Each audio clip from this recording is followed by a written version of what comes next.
यहाँ है आज की इन टच मिनिस्ट्रीज की भक्ति।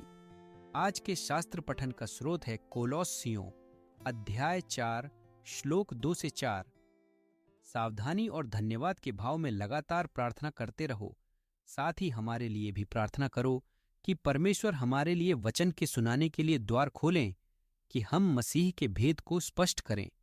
इसी कारण मैं बेड़ियों में हूं, जिससे कि मैं उसे उसी प्रकार स्पष्ट कर सकूं जैसा कि आवश्यक है। क्या आपने कभी ध्यान दिया है कि अगर हम अपनी प्रार्थना जीवन को दूसरी ओर बटोरने देते हैं तो क्या होता है? जब हम प्रार्थना को अपने जीवन में प्राथमिकता नहीं देते हैं, अर्थात हमारे पिता के साथ अकेले समय बिताने का समय त्याग देते हैं, तो हमें अपने हृदय में खालीपन महसूस होने लगेगा, जिसके साथ एक असुविधा की भावना होगी।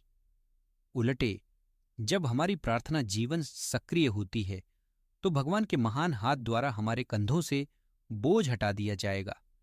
इस बात को ध्यान में रखते हुए क्यों कोई व्यक्ति प्रार्थना करना बंद करने का निर्णय करेगा? दुखद सत्य यह है कि हम में से कई लोग इतने व्यस्त हो गए हैं कि हमने प्रभु के साथ समय बिताने के लिए समय निर्धारित नहीं किया है। फिर भी अगर हम इस तरह के जीवन शैली को जारी रखते हैं तो हम संवेदनशील हो जाएंगे और प्रलोभन में फंसने का खतरा उठाएंगे।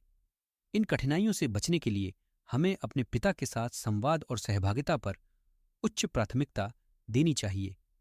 अंत में हमें उससे सुनने के लिए भगवान के संपर्क में होना चाहिए, वरना हम उसकी इच्छा को कैसे समझेंगे और पालन करेंगे? अगर आपने अपने और प्रभु के बीच दूरी बढ़ने दी है तो आज उसे उससे स्वीकार करें। 1 यूहन्ना 1:9 का वादा करता है, यदि हम अपने पापों का इकरार करते हैं तो वह विश्वसनीय और धर्मी है कि हमें माफ कर दे। जब आप अपनी प्रार्थना जीवन को नवीनीकरेंगे तो आप भगवान की सर्वश्रेष्ठ अनुभव करने में सक्षम होंगे।